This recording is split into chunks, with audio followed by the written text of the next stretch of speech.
Chapter 94 Battle in the Depths. Because he wanted to. For once, Sunny's heart wasn't full of fear and despair. Instead, it was filled with defiant indignation. He was tired of bending under the pressure of the world, furtively clutching to the tiniest glimmers of hope, always afraid, always willing to do anything, abandon anything, just to survive for another day. It wasn't enough anymore. He wanted to make the world bend to his wishes instead. He wanted to live like a human being instead of an animal. In these past months, Sunny had changed without even noticing. Somehow, he had grown unsatisfied with his previous way of life, one where his sole goal of survival at all cost overshadowed everything else. Whether he lives or dies had always been the only thing that mattered. But now, how he lived mattered more. What was the point of having no master if he lived like a slave? Gritting his teeth, Sunny dove into the dark abyss. The cold water embraced him like a burial shroud. He couldn't see in this cursed blackness, relying only on his shadow sense for guidance. Salt sipped into the bite marks on his hands and the cut on his neck, making them burn. Not paying the agony any attention, Sunny used his considerable strength to propel himself deeper and deeper into the darkness. He could feel the giant tentacles moving in the water around him, pulling the pieces of the carapace boat into the gargantuan maw that was hiding somewhere far below. Once or twice, he had to desperately twist his body to avoid being touched by one of them. But still, no sign of Cassie. His lungs were starting to burn. Sunny dove deeper. At this depth, the water pressure was starting to affect his movements, making each stroke feel heavier. Even with his body enhanced by the shadow, there was a limit to how much it could withstand. Sunny suspected that without the blood weave, he would have suffocated a long time ago. What's worse, he felt as though he was getting closer and closer to the actual body of the unknown horror that had destroyed their vessel.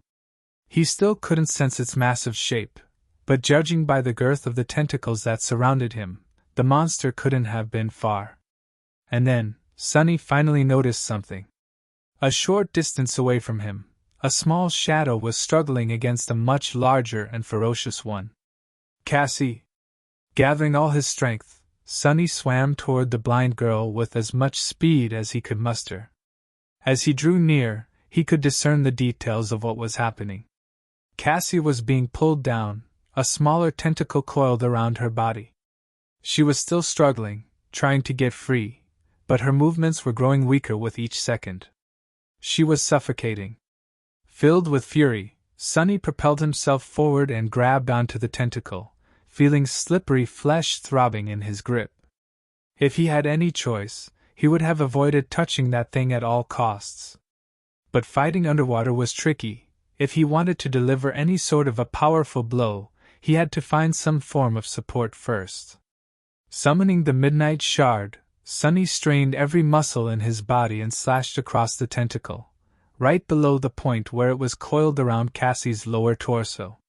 He knew that he wouldn't be able to do any serious harm with that strike, which was slowed down to a crawl by the burdensome resistance of the black water.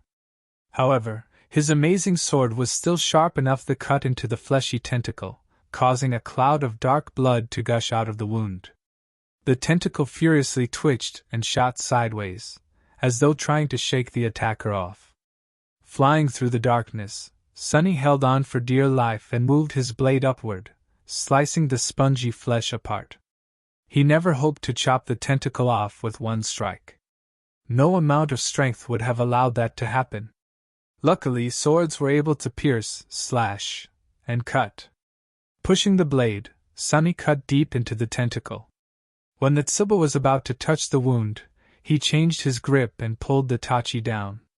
Monster's flesh spread apart under the razor-sharp blade, barely offering any resistance. A torrent of blood surged out, and with the last push, the tentacle was completely severed.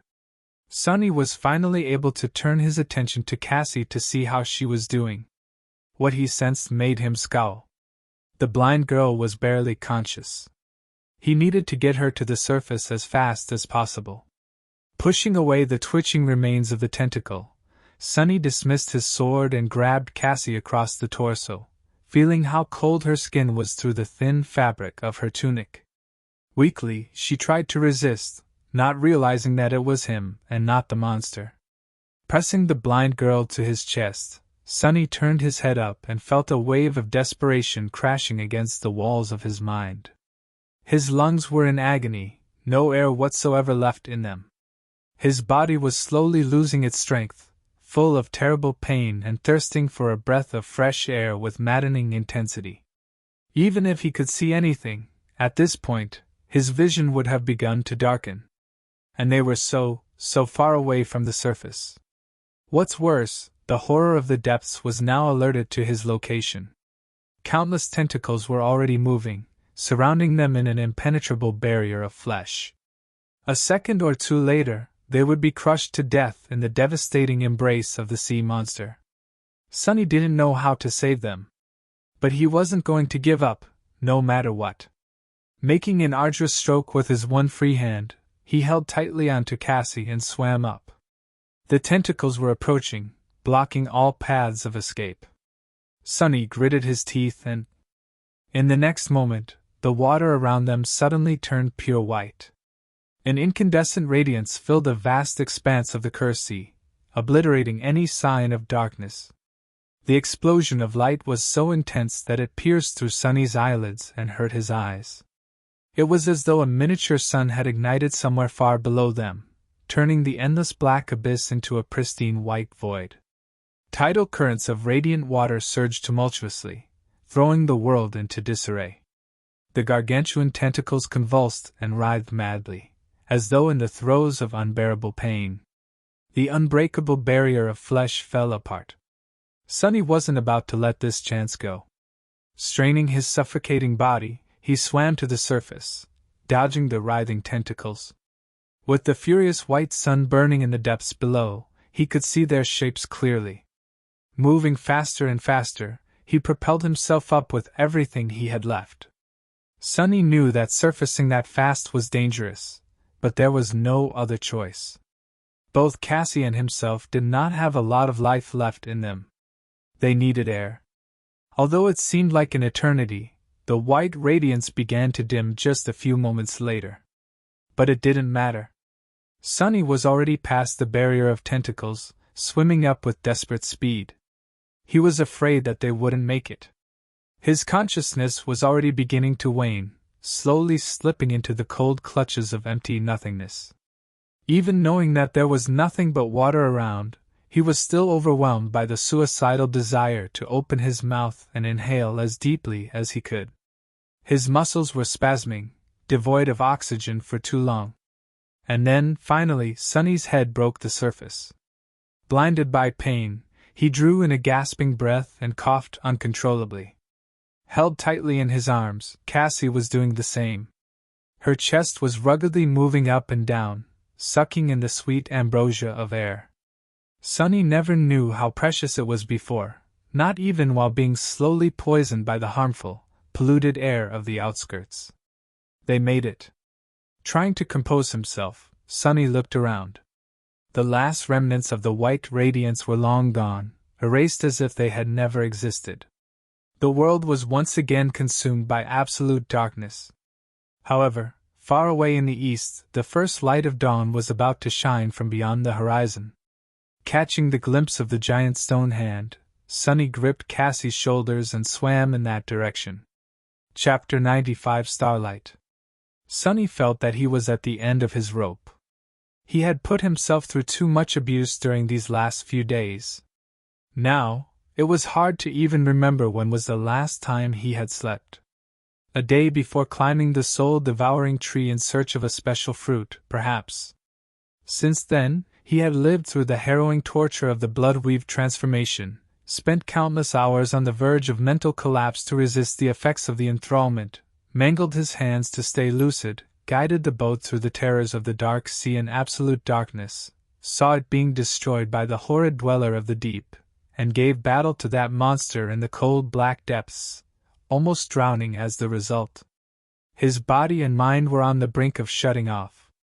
Despite that, Sunny stubbornly continued to swim, bringing himself and Cassie closer and closer to the giant stone hand that was rising from the water, as though trying to embrace the skies. The dark sea was surging around him, still reeling from the effects of the light explosion that had rocked it some time earlier. Tall waves were threatening to drown the two sleepers, throwing them around like toys. Struggling against them was a hard task. And still, he persisted. The dawn was drawing close, but for now, there was still nothing but cold, darkness, and danger all around them. Any second, something could rise from the depths of the abyss and put an end to their desperate attempt to save themselves. At least the tentacles were gone, perhaps scared away by the pain of being exposed to the searing light. By some miracle, Sunny eventually managed to reach the stone hand. Hoisting Cassie up, he helped her climb on the dark rocks and followed closely behind. Soon, they reached the open palm of the hand and crawled to its center, then fell down, utterly spent and exhausted. For a long time, neither of them was able to talk. All Sunny could do was lay motionless, draw in raspy breaths, and try to stay awake. His mind was empty of thoughts. That was fine, because he didn't want to think. If he did, he would be forced to remember what had happened to. Shut up. What was the point of remembering? He couldn't change anything. The sound of the black water crashing against the base of the giant hand reminded him that the night was still not over. Opening his eyes, Sunny tried to understand their current circumstances. Their shelter was slightly raised above the waves, the base of the giant thumb almost touching the surface of the dark sea. The palm was not very spacious, roughly half the size of the circular platform that had saved his life on his first day on the forgotten shore. It was angled upward, creating a slight slope. The fingers were higher above waves and wide enough to accommodate a person, but they were bent upward toward the sky, making them less suitable to serve as a refuge. We need to get further away from the water. With that thought, Sunny tiredly stood up and bent down to touch Cassie's shoulder. Cassie! Stand up! We have to move higher! His voice sounded hollow and brittle. The blind girl flinched and raised her head, her skin deathly pale. Sunny? He nodded. Yeah. It's me. She was still in shock. Sunny could see that Cassie's mind was not all there yet, so he gently pulled her to her feet. Come on, let's go. It's just a few meters. She lingered. What happened? I heard a sound, and then something was pulling me down. He gritted his teeth and tried to keep his tone even. We were attacked by a sea monster. The boat was destroyed. I dove down and managed to find you, then swam to this pile of stones. It's not very high above the water, so... Cassie wavered. Where's... Sunny hurried to interrupt her, unwilling to answer the next question. Come, follow me. We can rest when we're higher. Gently guiding the blind girl, Sunny climbed to the base of the giant hand's index finger, which was the highest point they could reach without climbing the fingers themselves. Sitting down on the cold stone, he rested his back against the giant phalanx and stared at the restless surface of the dark sea. His eyes were cold and empty. Cassie was silent by his side. Her pale face was contorted, as though she simultaneously wanted to ask the question and dreaded the answer. Finally, gathering her courage, the blind girl whispered, her trembling voice barely audible. Sunny! Where is Neff?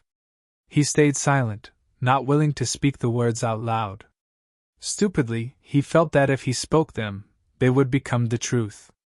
But if he didn't, there was still a possibility that they were a lie. I'm not answering. A few moments later, the familiar pressure appeared in his mind. The pressure grew and grew, making his head spin. I'm not. Then, the piercing pain came. Sunny stubbornly endured it. He lasted for much longer than he had ever done before, keeping his mouth shut until hot tears rolled from his eyes, his whole body shaking from the terrible suffering. But eventually, he was still forced to say those bitter words. She's G. Before he could finish, a subtle sound attracted his attention. It came from below, from the edges of the restless dark waves. Sunny's heart skipped a beat. Out there at the base of the giant thumb, where the cursed sea was almost touching its stone surface, a pale white hand appeared from the black water and grabbed onto the rocks. Then, a tall figure slowly pulled itself onto the open palm of the stone giantess. His eyes widened. Feeling that something was wrong, Cassie turned her head and asked, "Sunny? What is it?" He trembled and whispered, gripped with sorrow, "It's Nephi's." An uncertain smile appeared on the blind girl's face. "Neph? She is all right?" Sunny found himself unable to answer. No, Nephi's was not all right. In fact, he didn't know how she was even alive. The Starlight Legion armor was shattered and torn, revealing the mutilated flesh beneath. There was a horrifying gaping wound on Changing Star's torso, looking as though almost half of her right side was missing. Sunny could see the sharp shards of broken ribs, the rivers of blood streaming down her legs, and the mangled mess of viscera spilling over the edges of the wound. He wanted to close his eyes. Another large chunk of flesh was missing from her thigh, exposing the shredded remnants of muscle and the white surface of the femur, cracked and barely holding together. Her right arm was severely damaged, too. In fact, it was almost torn off, hanging only by a narrow strip of skin and a few tendons, like that of a mistreated, broken marionette. Even her face was not spared. One of Neph's eyes was gone, its socket crushed and shattered. The skin of her cheek was shaved off as though by sandpaper, leaving behind a mangled mess of bleeding flesh and broken teeth. The sight of her was harrowing and heartbreaking. It was apparent that Changing Star was about to die. "Sunny? Why are you not answering?" He glanced at Cassie and bit his lip, trying once again to suppress the answer that was fighting its way out. Something sharp and hot was stabbing at his heart, making his vision blurry. Meanwhile, Nephi staggered and blindly stepped forward. Her legs buckled, and she heavily fell to her knees, splattering blood all over the cold surface of the stone. A terrible moan escaped from her lips as her cracked femur finally shattered, bone piercing through muscle and skin. Sunny felt as though he was thrown into his worst nightmare. He wanted to scream, but his voice was gone. A deep, almost physical pain was tearing him from inside. He didn't want to be here. He didn't want to see this. And yet, he couldn't look away. That's why he noticed instantly when two white flames ignited in Neph's eyes. The radiance grew brighter and brighter, spilling from her eyes, her mouth, the gaping wounds in her body. It was as though there was a flaming star burning in the place where her heart should have been, as though she was nothing but white flame hidden behind a thin layer of human skin. The incandescent radiance filled Changing Star's blood, turning it into streams of liquid white fire. As Sunny watched, frozen in place with his eyes opened wide, that fire began to melt and reshape her flesh. Slowly, her muscles repaired herself, her organs returned to their places, her bones reassembled themselves from the shards. Where there was nothing to replace a missing part, the fire took its shape and solidified. With a terrible scream, Nephi grasped her almost severed arm and tore it away, then pressed it to the stump that was bleeding with white flame. Soon, the mangled halves melted together, becoming whole again. Shocked, he saw every terrible wound on her body heal, washed in the purifying fire. Soon, there was nothing but pristine white skin showing through the wide gaps in the shattered armor. Nephi raised her head, looking at them but not seeing anything. There was no recognition in her gaze, all understanding destroyed by the cruel crucible of the sacred fire. Then the last daughter of the immortal flame clan closed her eyes and fell to the ground, losing consciousness. Finally, the first rays of sunshine appeared from beyond the eastern horizon. The dawn was coming. In the end, Nephi had remained unconscious for an entire 2 days. On the third day, she finally opened her eyes and slowly rose, looking around with subtle confusion. Her face, as usual, was calm and indifferent. However, she did flinch a little when her gaze fell on Sunny, who was sitting at the top of the giant hand's index finger and grinning from ear to ear at her. Frowning, Changing Star looked herself over, noticing the embarrassing gaps in her armor, and said, "Why are you smiling?" Sunny gave her a mischievous wink and shrugged. "Look behind you." Lingering for a few seconds, Neff sighed and turned around, wondering what is it that he wanted her to see. Behind her, a dark expanse of land was rising above the slope of the colossal crater. And on it, a tall city wall built of gray polished stone was towering over the giant chasm of the abyss. It looked ancient but still impenetrable, able to withstand the crushing pressure of the dark sea for 1,000 more years. They've made it. That had found the human castle. End of Volume 1, Child of Shadows. Chapter 96 Exile. Wake up, Sunless! Your nightmare is... Shut the hell up! Trying to remain in the blissful embrace of sleep, Sunny hissed through his teeth and stubbornly closed his eyes tighter. He was warm and comfortable under the blanket, on his own bed, where all the problems of the world seemed less serious and dire. For a moment there was silence. That's better. Wake up, Sunless! You're... God damn it! Thrusting one arm from under the blanket, Sunny summoned one of his memories. Immediately, a triangular leaf-shaped throwing dagger appeared in his hand, only to be thrown blindly at the source of the irritating voice. Missing its mark, the kunai clinked against the stone wall and fell to the floor. However, the voice did fall silent. Sunny sighed. It was already too late. He was awake. Far in the distance, the waves were starting to crash against the city wall. The night was coming, so it was time to get up. Opening his eyes, Sunny sat up and looked around. His room was beautiful and spacious. The stone walls were engraved with intricate patterns, creating an atmosphere of sanctity and elegance. The furniture was made out of pale polished wood, with several mismatched pieces that Sunny had scavenged from different places himself. The room had no windows, however. There were light wells cunningly hidden here and there. Sadly, the ingenious system of mirrors that was supposed to bathe the hidden chamber in sunlight was long destroyed, leaving only darkness inside. Sunny didn't mind. In fact, this was one of the features of his secret lair that he enjoyed the most. Darkness was his best friend. Yawning, he stood up and rubbed his face to chase away the last remnants of sleep. His long, dirty hair was getting in the way, so he moved it back. Let's make some breakfast. But first things first. Sunny moved his hand, pulling on the invisible string that connected his wrist to the ring-shaped pommel of the kunai. The throwing dagger jumped into the air and landed on his palm. This was a trick that had taken Sunny quite some time to master. In the beginning, he almost lost a couple of fingers while trying to learn how to control the flying blade. Walking over to a wall empty of engravings, he used the kunai to scratch a small line into the stone. All around it, there were dozens and dozens of similar lines, grouped neatly into sets of 5. It had already been 4 months since Sunny came to this loathsome, godforsaken city. Many things had happened during that time. Cassie's vision turned out to be true. Far in the west, they indeed found a vast, ruined city surrounded by tall walls, with monsters wandering its narrow streets. And in the center of the city, there was a hill with a magnificent castle standing on its top. Miraculously, the castle was full of people. However, they weren't awakened, as the 3 of them had hoped. Instead, they were, each and every one of them, mere sleepers.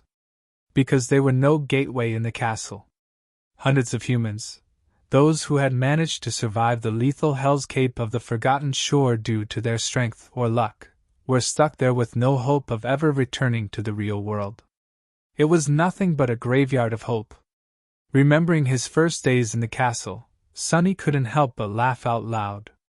Oh, what a fool he had been! So full of hope and newfound faith in humanity. Where is that faith now, huh? Laughing hysterically, he bent over and slapped his knees.